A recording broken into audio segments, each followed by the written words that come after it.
U.S. and North Korean officials met again Monday at the demilitarized zone to talk about a possible summit between President Donald Trump and North Korean leader Kim Jong-un.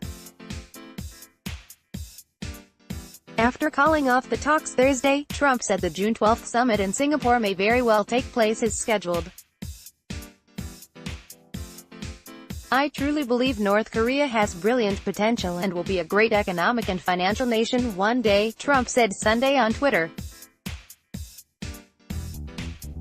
"Kim Jong-un agrees with me on this. It will happen." Sung Kim, the U.S. ambassador to the Philippines and former envoy to South Korea, is leading the U.S. delegation at the preparation talks.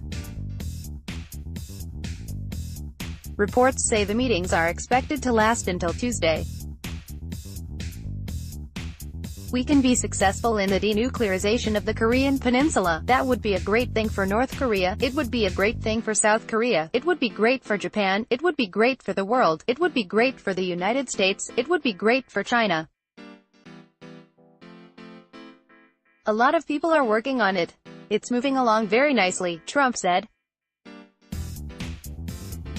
After a surprise meeting Saturday between Kim and South Korean President Moon Jae-in, the Seoul leader said Kim is still committed to the complete denuclearization of the Korean Peninsula, but he declined to define the phrase, suggesting that difficult negotiations lie ahead between the U.S. and North Korea. North Korean leader Kim Jong-un talks with South Korean President Moon Jae-in as Kim Yong-chul, North Korea's vice chairman of the Central Committee of the Workers' Party of Korea (WPK), listens during their summit at the Truce village of Panmunjom, North Korea. The U.S. has called for complete, verifiable, and irreversible dismantling of the Pyongyang's nuclear arsenal, but North Korea has rejected unilateral disarmament and called for denuclearization of the Korean Peninsula.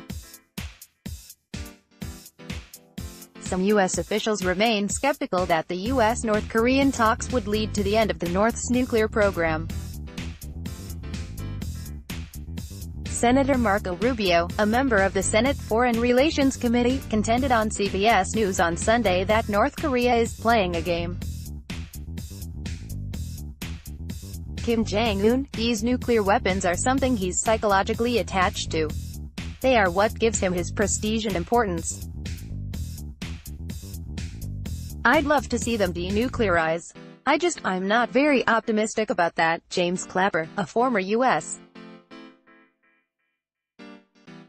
Director of National Intelligence, also on CBS, said he worries that the North may demand the removal or scaling back of the U.S.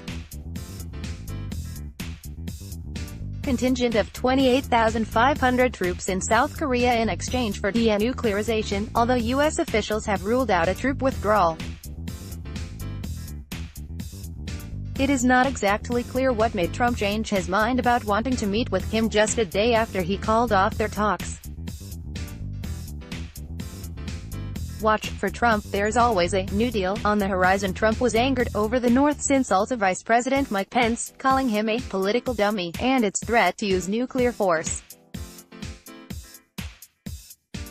Pence remarked last week that North Korea could wind up like Libya, a country mired in chaos since it gave up its nuclear ambitions and saw its longtime dictator killed years later by U.S.-backed rebels.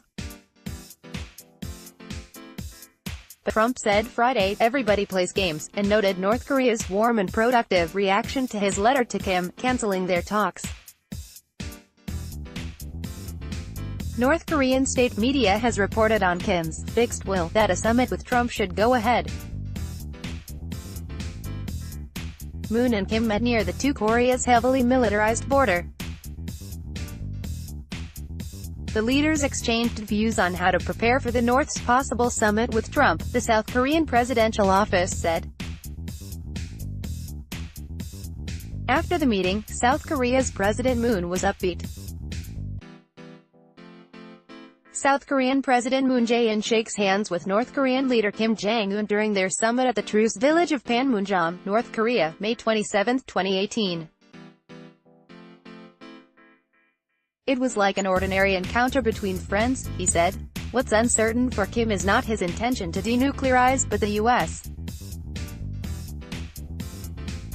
stance in hostile relations with North Korea and whether the U.S.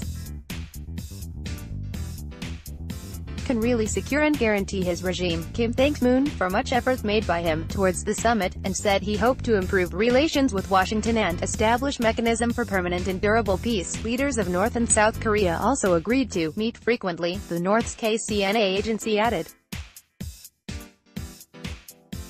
Moon said Monday, "What's more important than anything from the latest inter-Korean summit was that the leaders easily got in contact, easily made an appointment and easily met to discuss urgent matters, without complicated procedures and formalities, just like a casual meeting." White House correspondent Steve Herman contributed to this report.